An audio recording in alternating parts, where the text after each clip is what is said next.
Hi, my name is Scott Cooney. I'm an author and a business owner. Normally I'm working on sustainable economic development issues, but today I'd like to talk a little politics.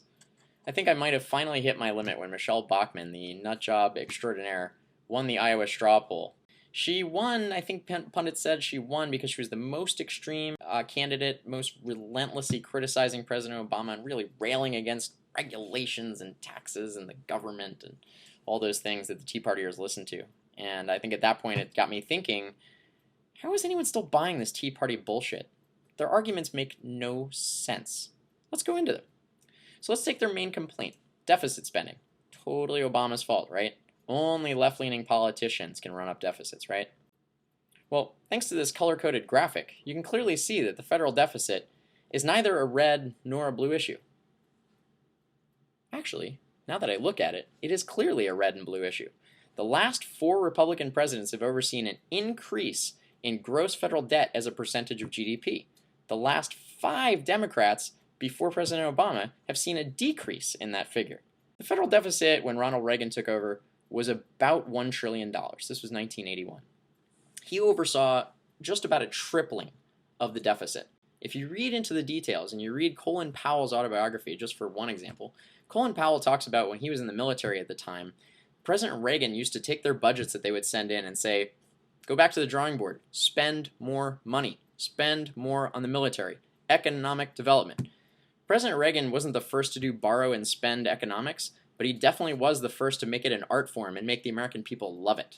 George H.W. Bush, a Republican who followed President Reagan, oversaw an increase from $2.7 to about $4.6 trillion.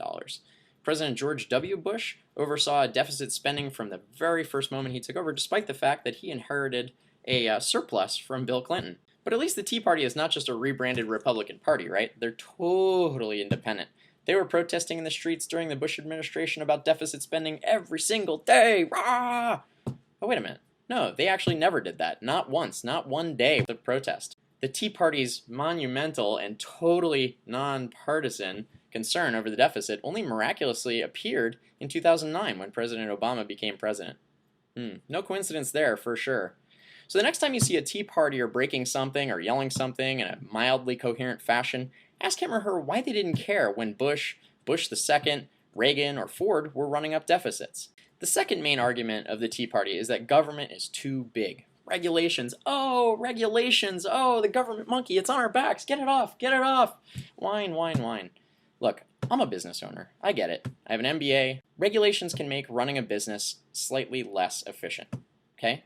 But if they didn't exist, there would be nothing to stop my company from producing a product and flushing my toxic waste out into your drinking water.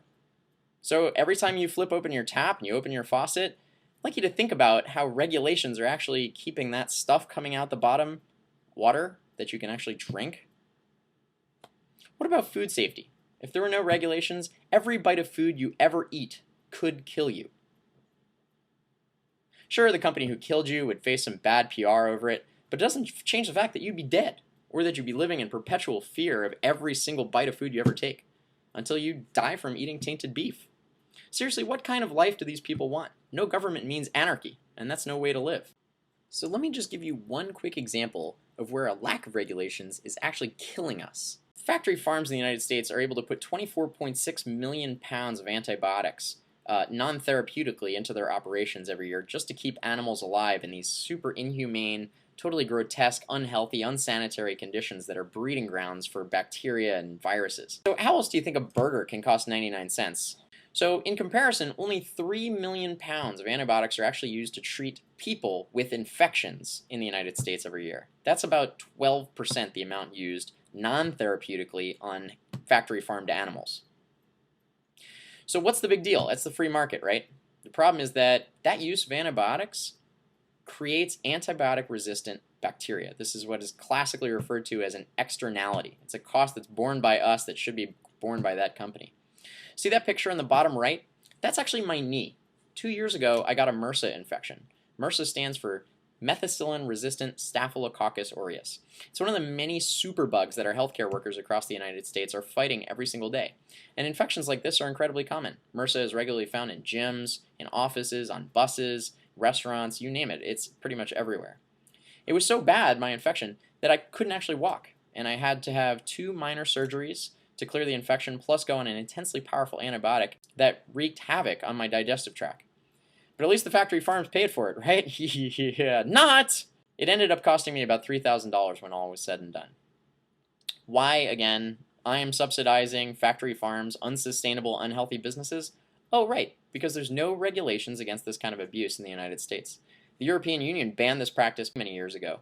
And in fact, the Food and Drug Administration right here in the United States in mid-1970s said this is a problem. We can't be just throwing antibiotics all over these factory farms. We're going to be creating antibiotic-resistant superbugs that are going to become public health nightmares and cost the taxpayer millions and millions and millions of dollars. But due to this anti-regulatory environment, we've done absolutely nothing about it. So why would citizens, Tea Partiers, rail against these regulations that protect them from health problems and real costs, like the $3,000 I paid to treat my MRSA infection? It might have something to do with a well-orchestrated confusion put in place by billionaires whose companies benefit from a deregulated environment. I'm no conspiracy theorist, but there's a lot of evidence behind this. The Koch brothers, for example, who run Koch Industries, which is mainly an oil conglomerate, have been funding quote-unquote scientists who help deny climate change. Do you remember when W. Bush was up on stage during one of the debates and was asked something about climate change, and he said, "Not all scientists agree that climate change is real"? He was likely referring to these scientists that were being funded by the Koch brothers or by ExxonMobil. Look, the Koch brothers have repeatedly denied funding the Tea Party. Bullshit. But I'm sure I'm not the only one who has my doubts. Liars! Sorry, something obviously stuck in my throat. Okay, that's it for my political rant today. We didn't even touch on deregulation of banks and the resulting financial meltdown, but that's a story for another time, and I hope that most people actually know that the financial meltdown in 2008 was caused by deregulation of banks. We know that, right? Yes? Help me out here.